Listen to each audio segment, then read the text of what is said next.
join us on a crisp morning here at Brooklands Race Circuit, the first motor racing circuit ever built in the world. We believe that it changed the automotive culture in the UK more than 100 years ago, and you are making that change now by moving to electric. The things that I love about this car is that they're coming in at a really competitive price point, and the value for money that you get from this car is incredible. The ATTO 3 is spacious and chock-a-block full of technology to help you get the most out of your car. We're going to take you around it now to make sure that you know all the little tips and tricks to make sure that you're up to speed nice and quickly with your BYD ATTO 3.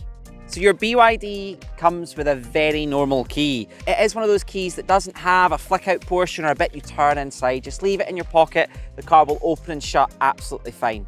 There are buttons on the key to do that, but also you've got a button on the door handle, which will allow you to soft close or soft unlock as well. So as long as the key's in your pocket, you're good to go. If the car is left on, however, the car will refuse to lock with the BYD ATTO 3. So just be really careful that you've turned the car off with the start-stop button. However, if you have left the key in the car, it will refuse to lock, which is really good. So you see, I'll press the button there and it won't lock up, which is really good. You're never going to be locked outside of your car if the key's in there. When we come round to the boot of your car, you can open it up on the key, you'll see that there. However, inside the boot, you'll find your 3-pin cable, which is your 3-pin plug for charging at a normal 3-pin socket. Now, we wouldn't suggest that you do this all the time.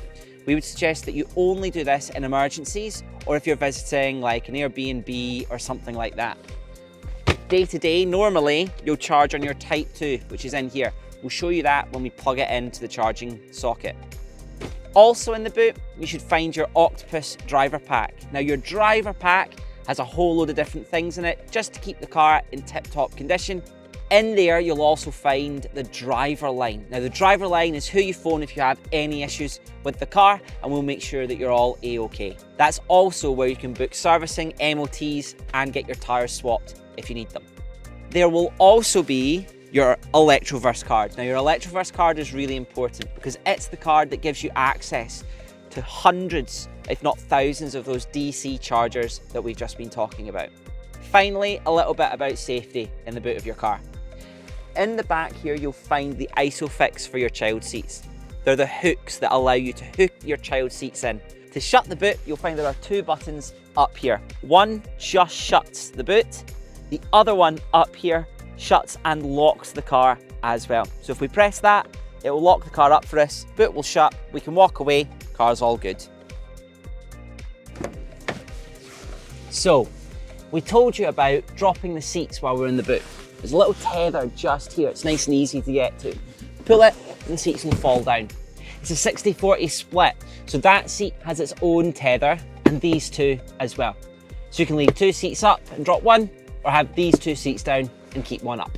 You're probably going to have to charge your BYD ATTO 3 at some point, and for that you've got Type 2.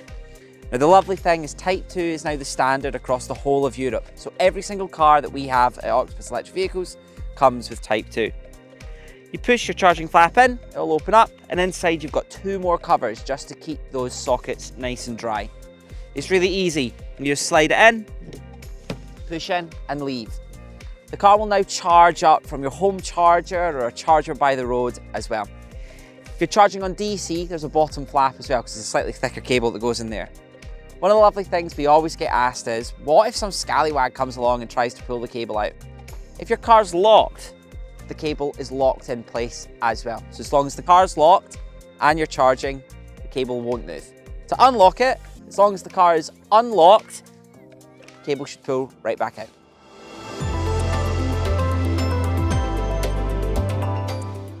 First thing that's super striking in this car is obviously the big screen. We'll get on to that. But a lot of this is for you to play with and really work out by yourself. There are a couple of bits that before we get into the big screen, we want to have a chat with you through. So in a little bit of a strange way, the door handles actually twist here. So on the side there, you twist that back to open the door. If you open the door and down on the side of the seat is where you'll find all of the settings for moving the seat backwards, forwards, up and down. So if Sam, if you want to move the seat backwards and forwards for me just ever so slightly, you'll see they're down there on the side. Nice and simple, nice and easy.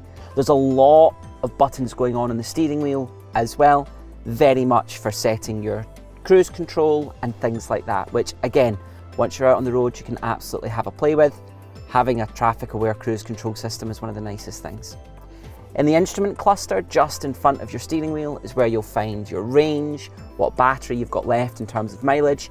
Also, on the left-hand side, how much energy you're using, as well as what mode you're in, and also your traditional sort of mileage, how many miles you've done. Now, to turn the car on, there's a big start-stop button in the middle of the car here. So if we were to turn the car on, put your right foot on the brake and press that big start-stop button for me, car will turn on there. Now, once the car is on from that start-stop button, put your foot back on the brake for me. This lever here on the inside is how you choose which way you want to go. If you press this button in on the outside and push it forward, the car will go into reverse. If you keep your foot on the brake here, it's nice and safe for us. Pop that back in there again, and all the way back is then how you get into drive. And then to park up, this lovely little button here, just press it once, car will pop park in. You can see the screen goes back to normal. Also on this center console as well, you have a parking brake that sometimes you need to pop on. I would always just press P and you're good. Other things here, of course, you've got a little bit around your heating, some regen modes. We would absolutely suggest keeping it in high regen, sucking all that energy back into the batteries rather than using the traditional braking system when you're in the city. But once you're on the motorway, maybe turn that down, really savor that energy for once you've got rolling. On the other side, you're going to have your modes as well, which should cycle through a couple of different ones, and you'll see them on the screen there. Eco, Sport, and Normal. We're going to leave it in Normal for just now. Finally, you've got your ESP, so your Electronic Stability Controller program right in the middle here. We would suggest that you probably never want to touch that. It's fairly similar to what you would have on your normal car. The big difference when it comes to the BYD is this beautiful big display in the middle. We currently have it set in landscape, which is where you'll do most of your stuff if you want, but some people might like it in portrait. So it's this little button here or this little button on the steering wheel. Sam, if you just press that button for me, you'll see that as the screen's going to turn and it's going to change the way that it sits. This is the beating heart of the car. Everything you do is in here. So if you're a little bit hot or a little bit cold, you tap on your fan and it will load up here for us, which is lovely. You can also find in there, you'll find that's where you get your heated seats, your air purification and some other stuff. I'm going to tap this here again to bring it back.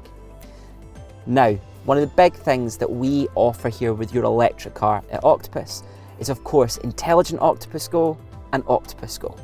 The main difference being that Intelligent Octopus Go works out when green energy is actually on the national grid, and we reduce the cost of that energy and automatically charge your car when that energy is green. For that to happen, you'll need a certain charger, which will help you get sorted, but also in your car settings, which are all the way across here, you'll see it says smart charging. We'll tap into smart charging and we'll make sure that we have no time set for charging at all. So we're going to go up to reservation charging there and tap off. What that means is that the car is free to charge whenever it wants, and that lets your charger dictate when to charge the car for us. If you are on Octopus Go, however, not the Intelligent, you're going to want this on, and you want to go in and change the start and end time. So what we're going to do is set the start time for 12:30, because that's when Octopus Go's energy gets cheaper, a little bit like Economy 7.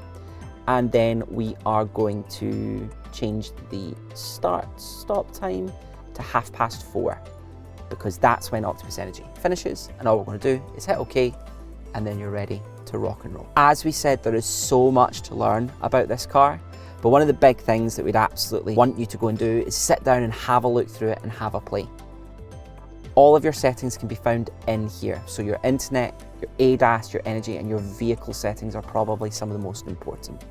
Your lights, your windows and doors, your notifications, whether you want your mirrors to auto fold and things like that. On the subject of mirrors, to set them, you'll find them just on the driver's side there for me, very much as you would in a normal car. your key can sometimes run out of battery. All cars this happens with. And there's normally a section somewhere around your knee where you can hit the key to sort of charge it back up again. With this car, it's not next to the steering column, it's actually down inside here. So we'd place the key in here, the car will still turn on and you're all good. But I'd absolutely implore you, take 20 minutes, half an hour when you first get this car, have a watch this video, and then sit down and really play with a whole load of settings. There's nothing really you can break in here, so absolutely have a play, learn some more. We hope you love your BYD ATTO 3.